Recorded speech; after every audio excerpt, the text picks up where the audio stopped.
이런 것을 이야기를 해서 약해 은치라 불법을 듣고 문구의 뜻은 잘 몰라도 대충 큰 뜻을 알고 지혜를 정득해야 된다는 정도는 아는 것이다.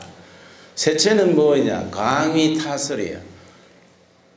법화경의 뜻은 널리 남에게 설법하고 또 실천함으로써 깨달음이 피안에 이르는 반야 바라미를 얻어 비로소 육바라미를 성취하여 자타 공의 공덕을 쌓는 것이다. 넷째는 뭐냐? 신심관성이에요. 영원한 부처를 마음 깊이 믿으며 자기의 인생관이나 사회관을 확립한다. 이것이 17분별 공덕품 요체입니다. 자, 그럼 오늘 우리가 불멸후 지금 우리가 법화경을 배우는 사람의 자세는 또 그 가운데 법화경을 배우는 사람들을 나와 똑같은 입장에서 그분을 위대하게 생각하는 마음, 그죠? 에?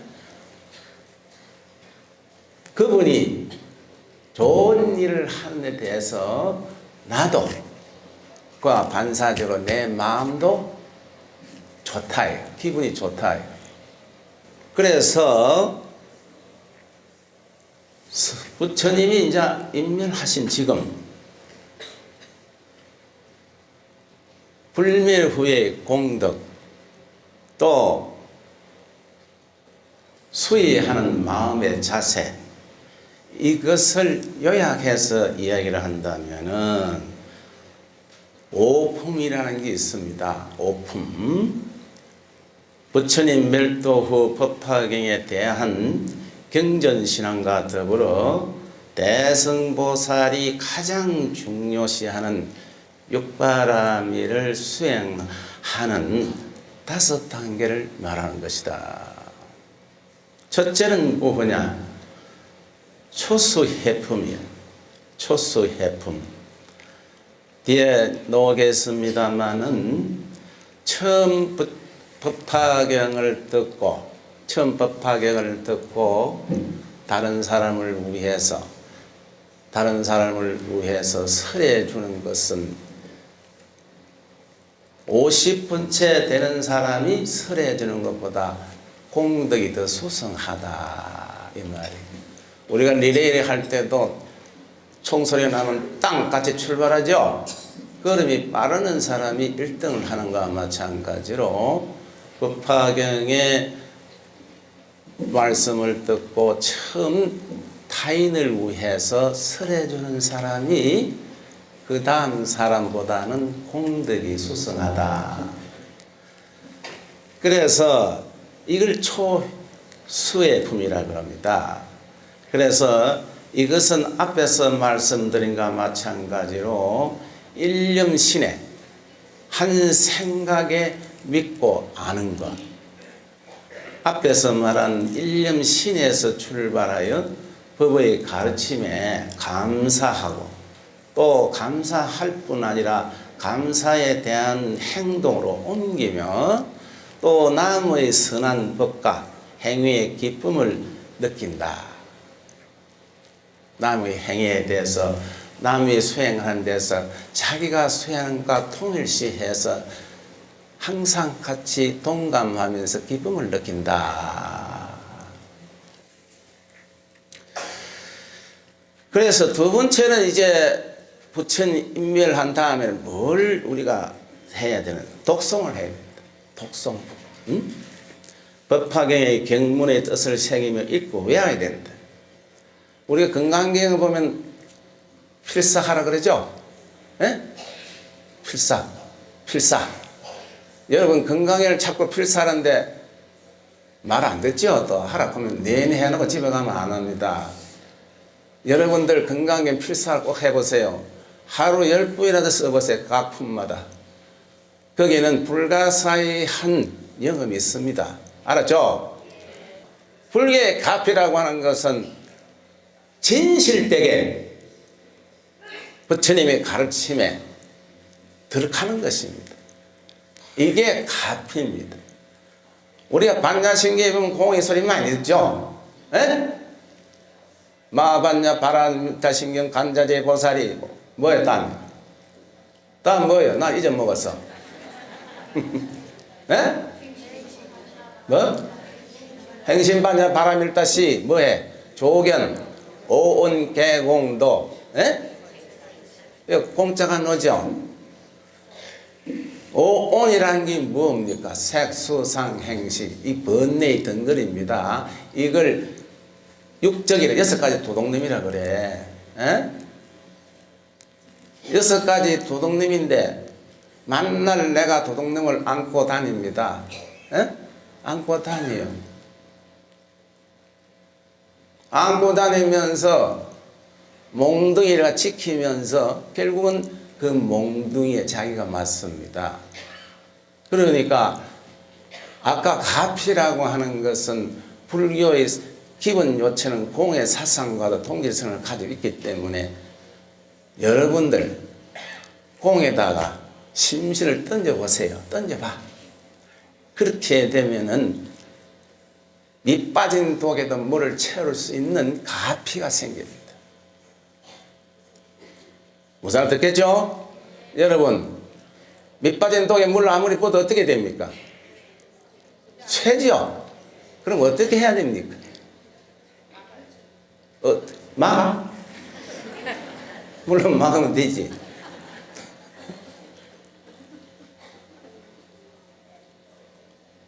공에다 집어 던져야 됩니다. 어디다 던지느냐? 연못에 던져버립니다. 깨진 독이 연못에 들어가면 어떻게 됩니까? 물이 꽉 차지요. 이제 이걸 시해라 이 얘기라고 불교에서는 가피라고 얘기하는 겁니다. 알았죠?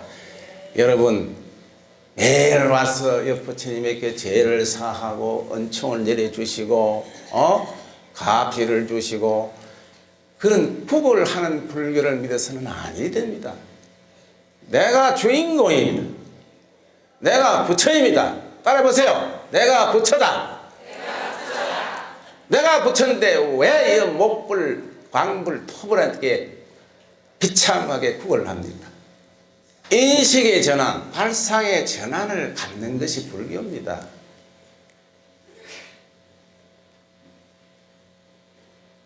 육진일 6가지 도적을 인식의 변화를 가지면 선지식이 됩니다.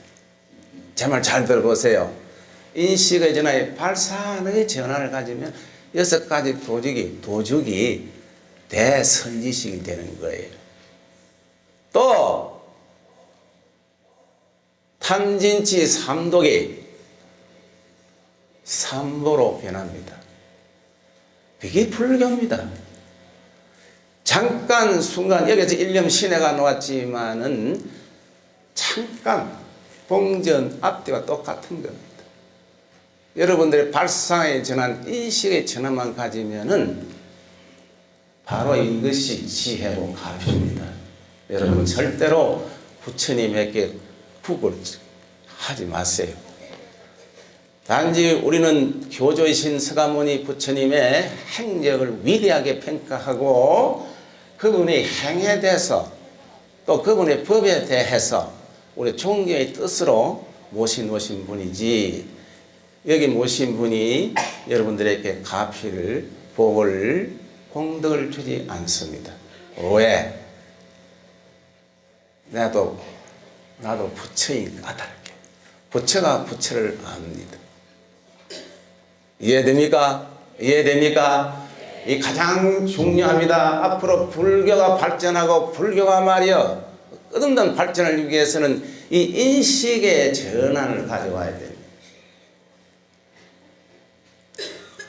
여기 와서 기껏 절하면서 업보가 두꺼운 이 중생을 말이여 도와주시고 말이지, 안 되는 사업을 좀 이뤄주시고 또 대학교를 가더라도 서울대학교, 고려대학교, 연세대학을 들어가도록 부처님께서 도와주십시오. 이런 생각을 가지면 안 됩니다. 이 법화경 사상이 이타행입니다. 이타행. 남을 위해서 자비를 베푸라. 여러분, 남을 위해서 자비를 베푸면 어떻게 됩니까? 돌아옵니다. 그게 자기에게 돌아옵니다. 자기가 베풀지 않으면 상대방이 어떻게 됩니까? 베풀지 않죠.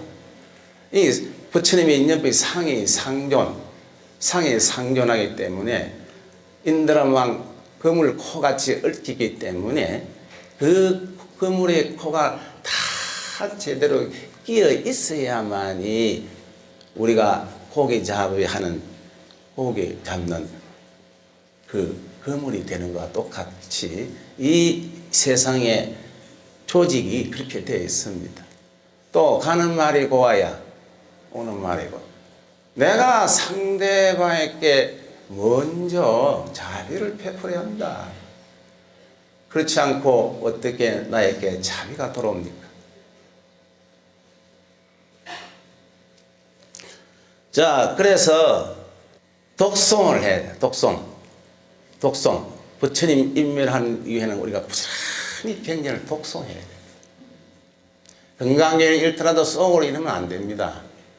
알았죠? 소리 내야 읽어야 됩니다. 왜? 건강경 자체가 중국말로 번역되기 때문에 무조건 외국어라고 하는 것은 소리를 내서 읽어야 됩니다. 영어 공부라도 마찬가지입니다.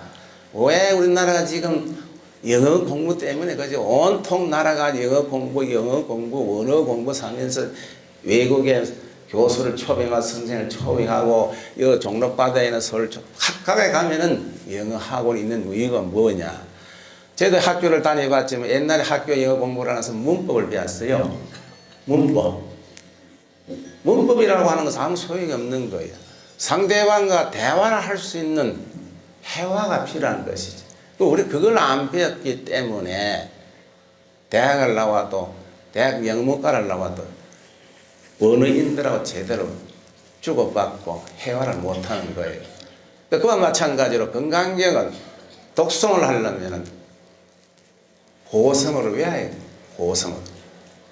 집에서도 고성어를 하세요. 고성어 한다고 주책 없다 생각됩니까? 그렇게 생각되면 안 됩니다. 부처님을 믿는 사람은 초발신자도 마찬가지지만 항상 어린 동심으로 돌아가야 됩니다. 그래야 내 마음이 고요해집니다. 찌들어지고 찌들어진 업이 두꺼우면 안 됩니다. 그 두꺼운 업이라도 자꾸 녹여서 저 천진무구한 어린이의 마음 동심으로 돌아가야 합니다.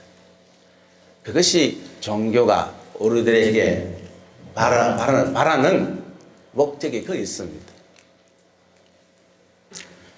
다음에는 설법품입니다. 자, 법화경을 남에게 설해야 널리 알리고 신앙을 권하거나 감화를 줍니다. 이것이 오늘 우리가 가장 핵심이죠. 이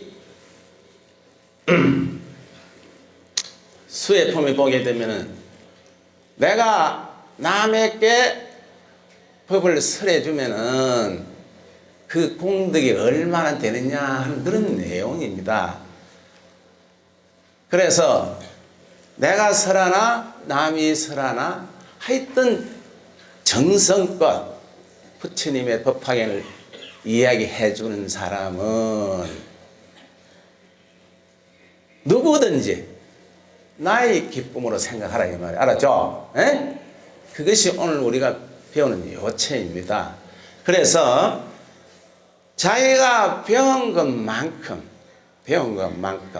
조금도 두려움을 가지지 말고 다른 사람을 위해서 자꾸 이야기를 해주라 이 말이에요.